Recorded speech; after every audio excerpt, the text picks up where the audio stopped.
You can stop bullying in so many ways. But I think the real problem is to make the kids just understand this is better for all of them.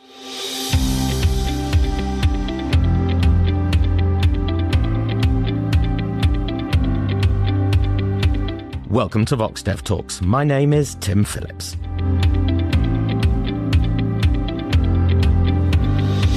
When children are the victims of bullying at school, it can be devastating for every part of their lives.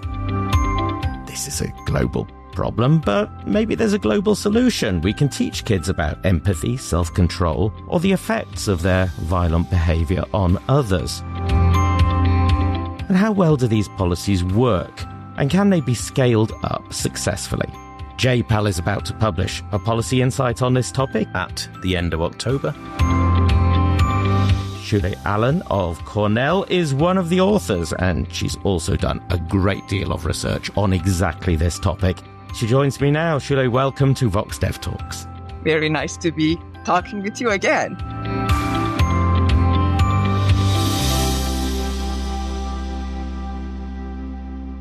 Shule, how common in schools is bullying and peer violence? And I said it happens everywhere. Is that true? Does it happen everywhere? It does. Just put aside the scientific evidence and the survey results. If you go back to your youth, you can actually remember how common it was in the middle schools and the high schools and even in primary schools. When we look at the global evidence, UNESCO suggests something like 1 in 3 children report at least sometimes they actually get bullied. Of course, by bullying, we just don't mean physical harm done to you. We are talking also about psychological harm.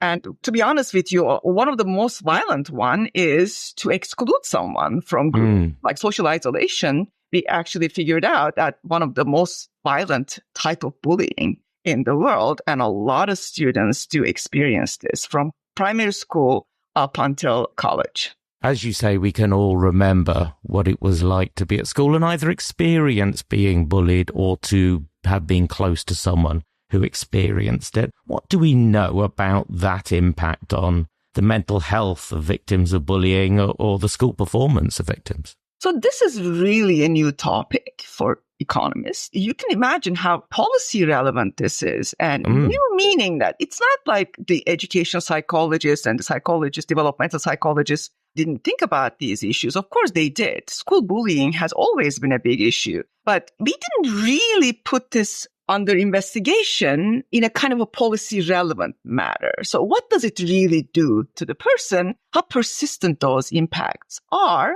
if there's any negative consequences, and how we can actually alleviate this in the school environment. So these are the really, really new topics in economics, because we also eventually care about the school success, human capital development. If any of those are affected by this kind of behavior, the school behavior, then we have to interfere because we care about the well-developed human capital. We care about well-developed individuals who actually will contribute to the society. Psychologists in the past show that this has immense negative impacts on a person, the person bullied or socially isolated, excluded, psychologically bullied or physically bullied. Negative consequences are mental health decline and decline in self-worth, self-efficacy, important socio-emotional skills. But also, for our purposes, more and more we see in our evidence that this actually leads to something really important, that is complete disengagement from educational activities. Right. So the student who doesn't want to go to school, who doesn't feel belong to school, and school is an environment where it's a social hub, right? You spend quite a bit of your time in that social environment, and it leads to a lot of absenteeism. It leads to a lot of issues that is surrounded academic achievement. And you can imagine that we don't expect a lot of academic achievement for students who have such mental concerns or psychological concerns about going to their social hub that they have to go. We are now trying to pinpoint and measure those impacts, also academic impact, also in the future when the studies actually go for long-term evaluation of labor market impacts. Now, in the low middle income country settings that we are concerned with today, we see lots of social challenges that I would assume might contribute to aggressive or antisocial behavior from children at school. And we're talking about migration, forced migration sometimes, the effects of conflict or poverty or inequality. Is this assumption fair to make? Yeah, if you think about any social problem, poverty makes it worse. Yeah. Inequality makes it worse. And that's what we observe in lower middle income countries. What is the real purpose of schooling? If you think about schooling the hundreds of years ago, when we established public schooling, the idea was to establish social mobility, to level the field for every child, basically targeting the children who don't have really good family stimulation at home. That's how I define the disadvantaged childhood. You have a poor family, an uneducated family. You don't get the stimulations that you need to achieve in life, to develop certain skills that is required for achievement, academic and labor market achievement. These are cognitive skills. These are socio-emotional skills, all sorts of skills that is needed. So the purpose of the school was to provide that, to replace that. That's why I say it was a leveling field. So when you look at though, like the purpose and the reality now, if you see all these low and middle income countries, the neighborhoods, the schools located in those neighborhoods, first of all, you do segregation. You do socioeconomic segregation everywhere. I think it's true for the developed countries too. You do socioeconomic segregation everywhere. And that socioeconomic segregation pinpoints the quality of the school in that neighborhood, right? If you go, there are some neighborhoods at the schools, never mind actually leveling the playing field for children, they become real ground for violence, breeding ground for so many bad activities, from drugs to gang activities in so many low and middle income countries. In those environments, of course, the hope is low for students to achieve. Of course, you see more violence. Of course, you see more bullying. Of course, you see more exclusion. And if you add to that ethnic mixture, and if the country is known with some historical ethnic fights, that you actually see this in the school too. So basically, what you see in poor neighborhoods, middle schools and high schools tend to mirror it. The situation is much more grave in poverty situations.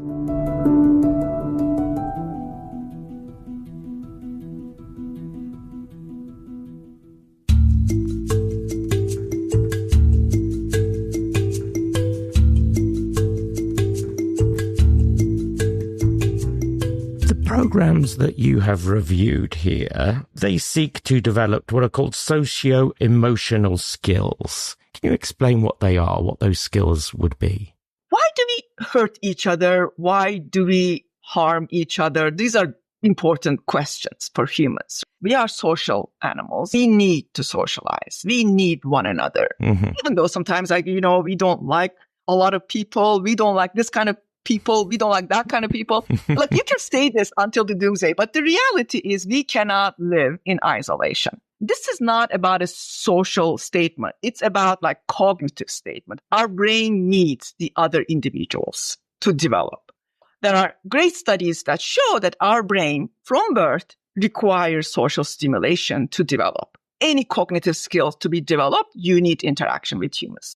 You imagine like schools, wow, great places to socialize. I always underline this. Schools are not just places that you go and some adults are teaching you what you're supposed to learn. Schools are mainly how you learn to live and survive and develop, not just by learning from your adult officer, but also your peers. And that part is very, very, very important for development. And when we say interactions, we don't always mean these beautiful, pro-social, nice interactions. Every kind of interaction makes you who you are in the end. We need these interactions, and those interactions are nicer, better, and more helpful if they are pushing you toward a positive development trajectory. And violence, obviously, is not one of them. Social isolation is not one of them. And why do a person hurt the other person? That could be the lack of empathy. That could be, lately we even see in primary schools, the impulse control problem, extreme hyperactivity. All of these are so-called socio-emotional skills. These are emotional in the sense that it comes out of me, but also affects the individual that I'm interacting with. The socio-emotional skills are the skills that actually govern my relationship with the others. Some more individual than social. Like, for example, I'm a perseverant person. I'm a gritty person. That's more like an individual socio-emotional skill. But empathy, for example, it directly governs how I interact with the other. Is more like a social and the social spectrum. So these skills are important. And the more we have those in a positive way, like less impulse control, more empathy, cognitive empathy or affectional empathy, and more trust, the better that we interact with the other. And then you can imagine that leads almost immediately to better interaction and less harmful interaction. When we start writing this piece, I said, okay, you can stop bullying in so many ways. You can police the students. You can install high discipline and punish the perpetrators and all that stuff can happen. Yes, it's true. Some interventions are like that. It does work. But I think the real problem is to make the kids just understand this is better for all of them, for the bully, for the bully's followers, and the bullied. It's all better for all of them if we learn to interact in a better way. Not only that, we now know that that kind of intervention, if it works, it leads to better learning environment and the learning outcomes actually get better. And we make the assumption that these skills are teachable, and are teachable at what age, I'd have to ask as well. Okay, so that's the question that we have to be working on. That's a question for all parents. Yes. Our evidence shows that some of them are malleable, some of them are teachable. We show, for example, at the primary school level, empathy is actually still teachable, even though you're supposed to develop your empathy by the age of 4 or 5, if you don't have any particular disorder in the brain. But you can develop it further in the school through socialization, through interaction. So our brain actually responds to these interactions, and this is how it develops its social skills and also morality as well. So some of them we know. Some of them we can teach. Like, for example, we can develop cooperation. We can develop trust. What we don't know is what is the best way of doing this at what age?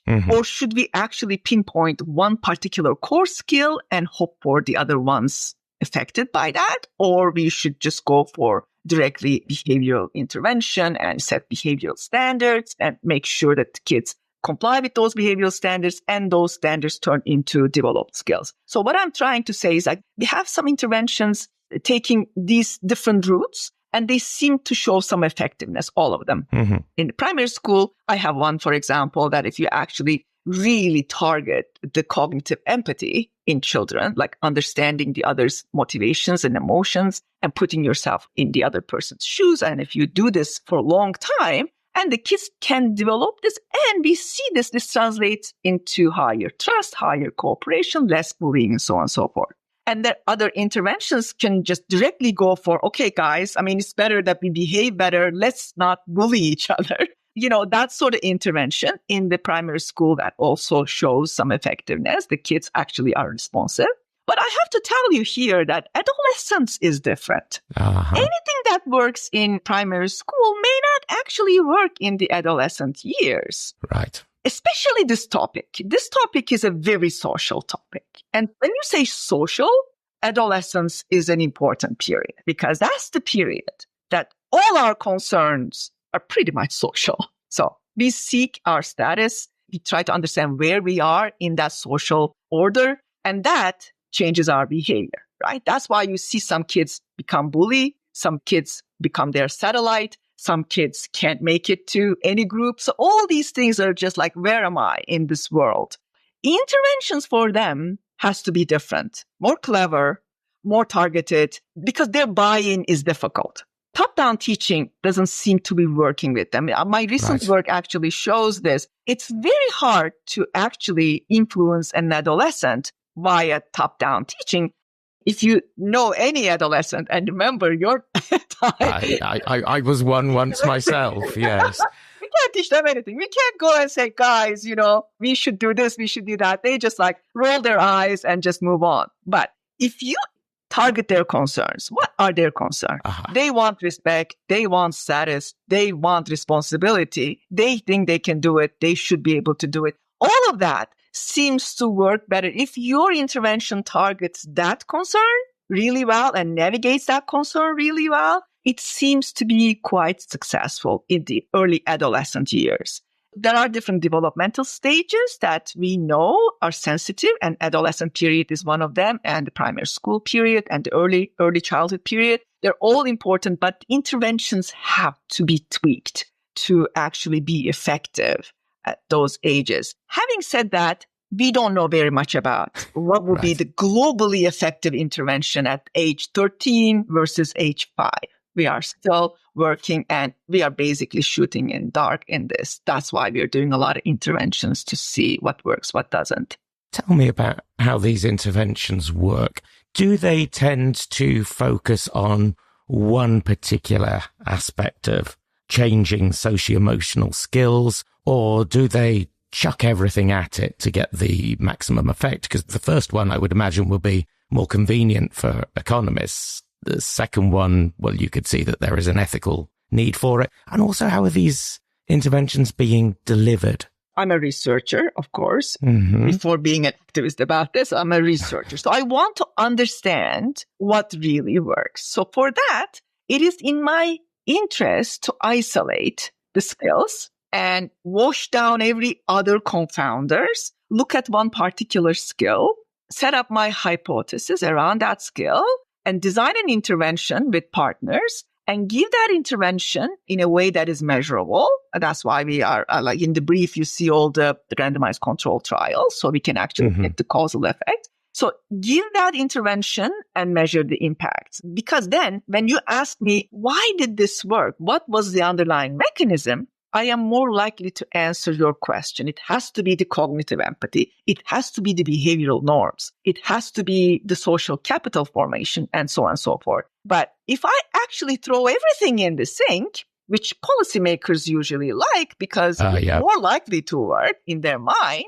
it is harder for a researcher like me to understand what is really working here and what aspect is completely unnecessary here or working against us in a way. That's why I personally like to isolate the mechanism when I'm doing work. But the other type of work is also valuable. Other type of work in the sense that, so for example, we know empathy works, we know the building trust, we know other types of bullying interventions like encouraging kids to report the bullies and all that stuff. You can imagine that we know these type of stuff work in certain contexts. You can imagine a policymaker or even a researcher saying, okay, how about a package intervention and that I actually come up with and maximize the impact? That's a perfectly fine strategy. It's like the research-wise, it's harder to work on.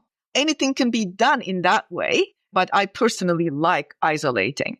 How do we do this? Of course, we pilot in the small scale. What we say is like we do a randomized control trial. Okay, so I pick a context. As I said, context is usually very disadvantaged schools, high bullying incidents, low and middle income country, if that's your interest. I mean, it could be a developed country as well. They're not immune from any of this. So then you just implement an intervention in a randomized way and then measure the impacts. There are some things that are already available to measure, student performance, student attendance, things like that. But I would imagine that there is also some very important data that is very difficult to collect. Yes, that's very difficult to collect in the sense that you have to be very careful not to disturb the participants, especially when your participants are children and adolescents. Yes. Just give you a simple example. I am very interested in who's bullying who, right? That is very important. Like you have an intervention that actually targets the school climate. You want to improve the school social climate. I just don't want to focus directly on bullying, but overall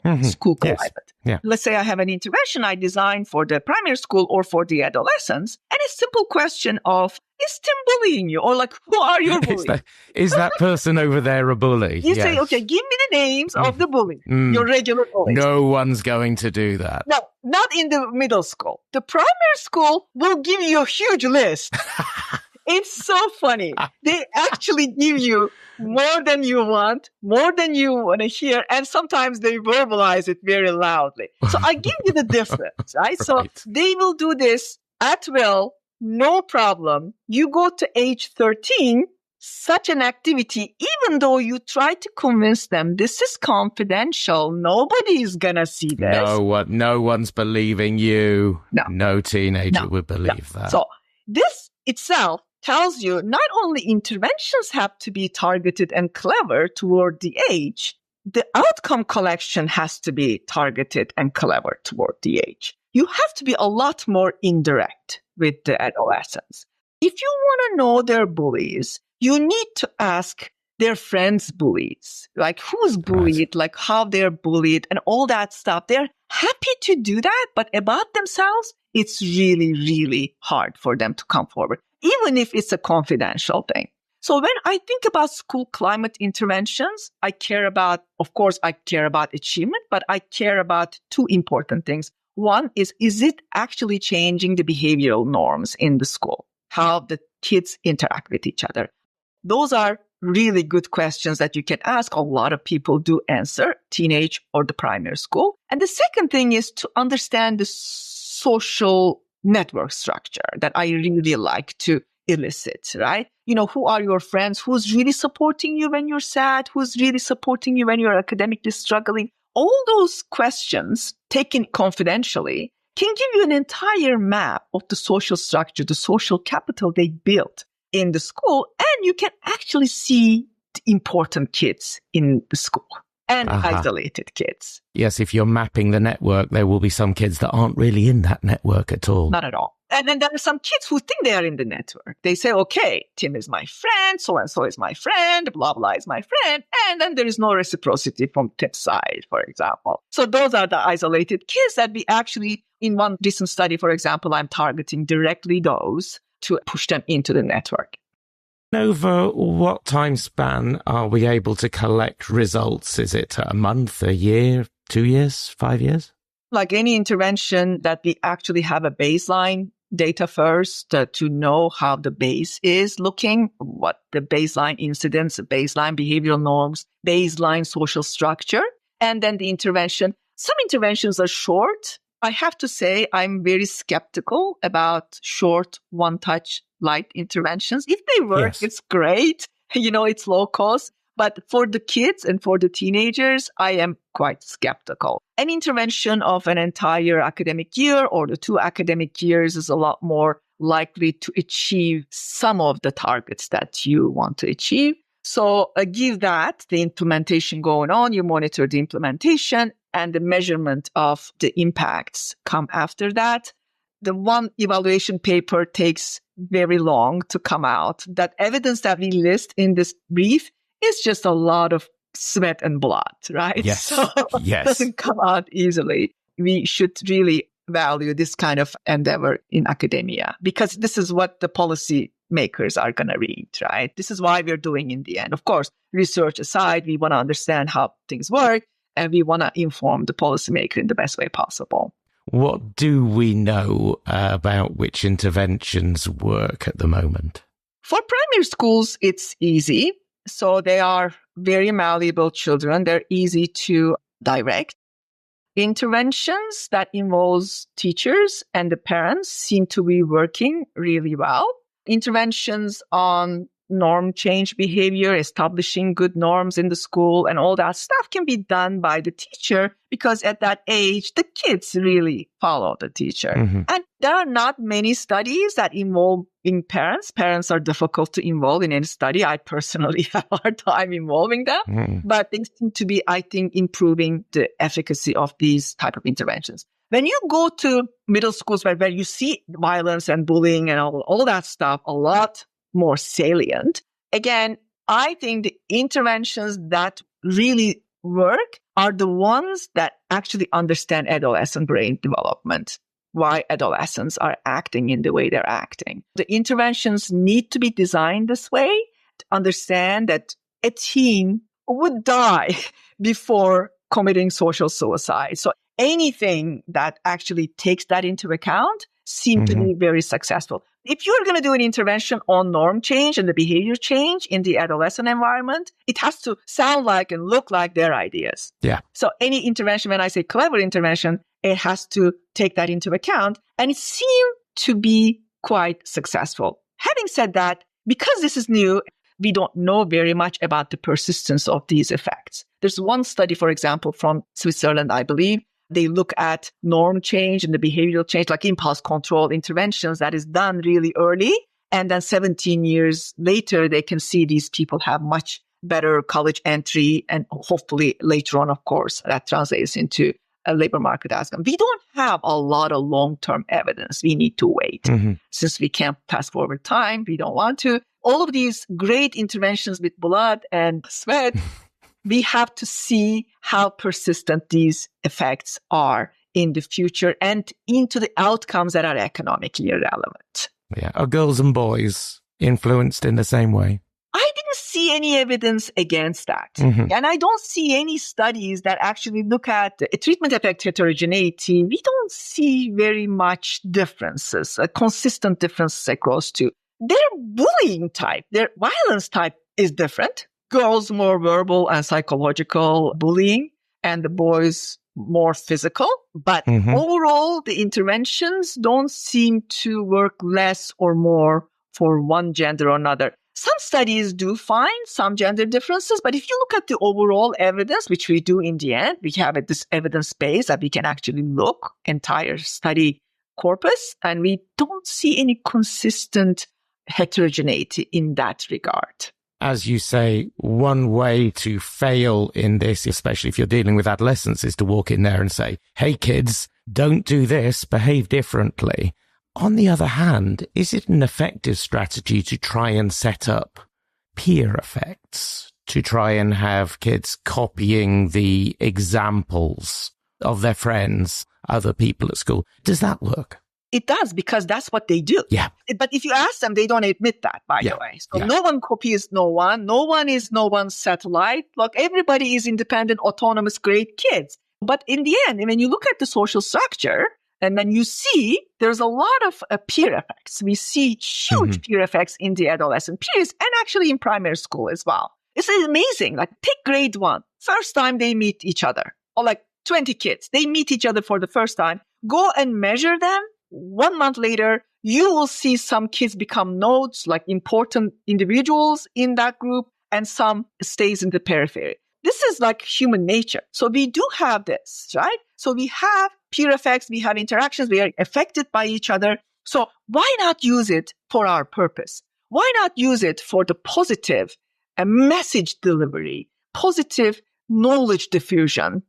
This is what I do in the last few years in my research. Okay, there's strong peer effects. Instead of like, don't listen to your bad friend teaching, why don't I leverage this peer effect to my advantage? And actually, to be honest with you, all the bad people out there does that. Yeah. You know, the gang behavior and the drug dealers, that they know more adolescent brain development than we do, apparently. So why don't we do that? We measure peer effect. We see the peer effect. We see how a smart kid actually affects the development, the cognitive development of the other kids. We see this in the data. And why not use it for socio-emotional development, socio-emotional reflecting and peer knowledge or peer ability diffusion? This is one line of research. I think this is very promising, especially for adolescent behavior change.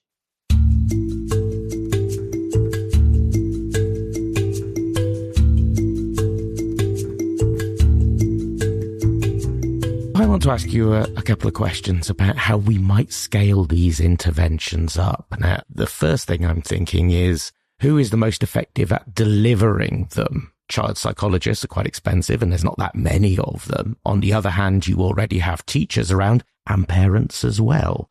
Does it matter who delivers the program and how the program's designed so that as many people as possible could be involved in delivering it? I think in the primary school setting, the clear person is the teacher. She spends a lot of time with the kids. She's very influential. She can engage the parents one-by-one conversations and all that stuff. So it's primary school. I think anything that we do in the primary school, the scaling up is very effective with the teachers.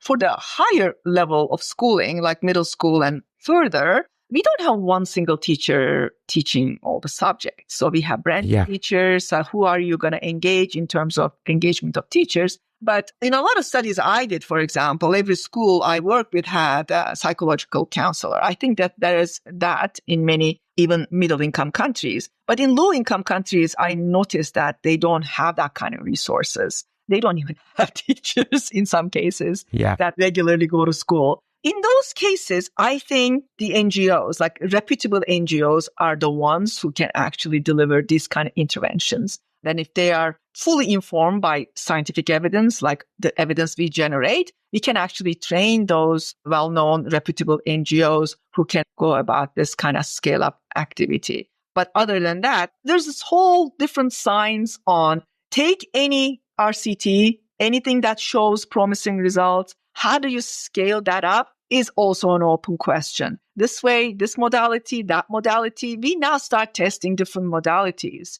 And of course, here, we never talk about this because this is very important, the cost effectiveness, right? So I know I can assign a therapist, a great therapist to all children, but it's just not going to be cost effective. No. So in between is like, what would be the effective, but also cost effective intervention? That also, unfortunately, needs to be tested after we learn a particular intervention is effective. We take it and we can start testing different modalities with different cost effectiveness. How can you do that? Because I can understand how you could measure the cost. Yes. In the effectiveness, how do you put a number on that?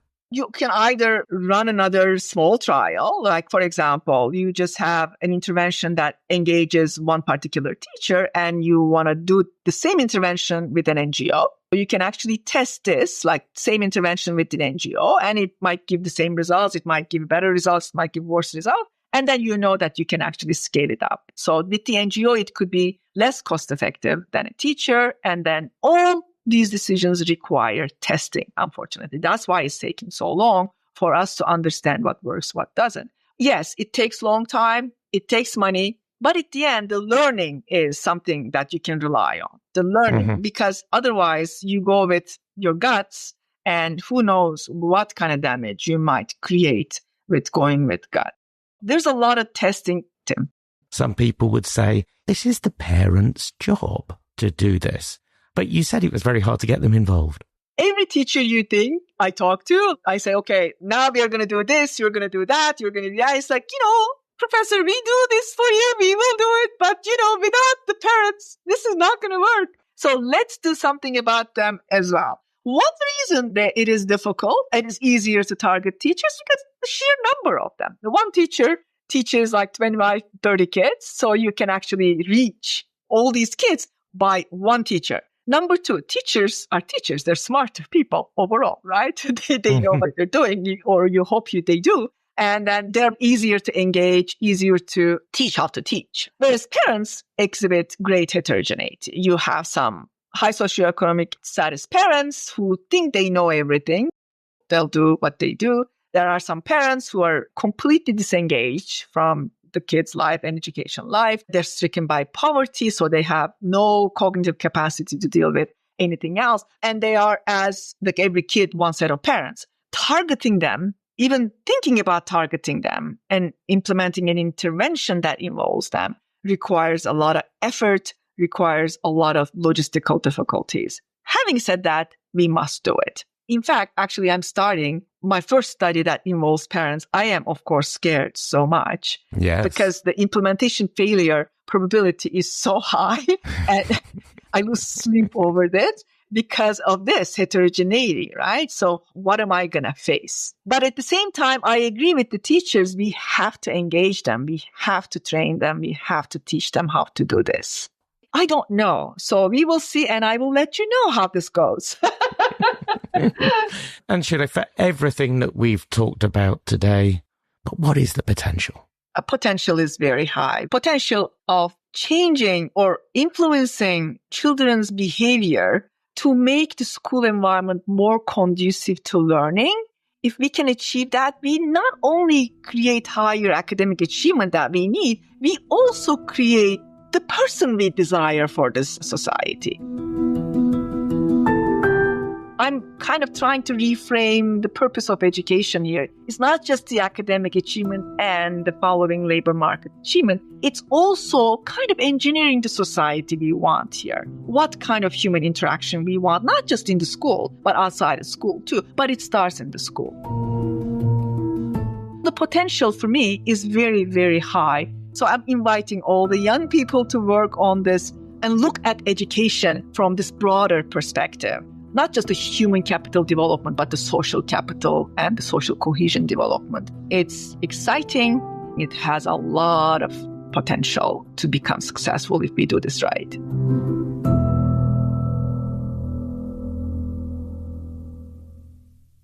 I think a lot of young researchers, when they hear about your ambition and your commitment to this, they will be inspired to work on it.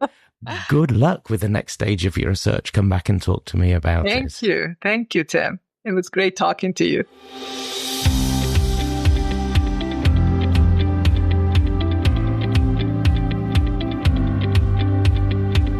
You will be able to find the policy insight on improving school social climate through developing these socio-emotional skills at JPAL's website, povertyactionlab.org.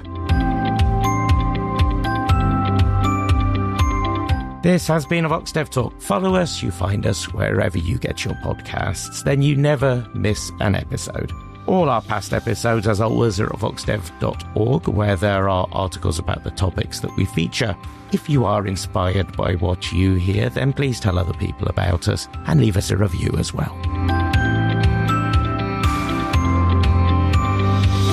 VoxDev Talks is a Talk Normal production. The assistant producer is Megan Bieber and our editor is Andrei Zargarian. Thanks to Oliver Haney and Iman Siddiq at VoxDev.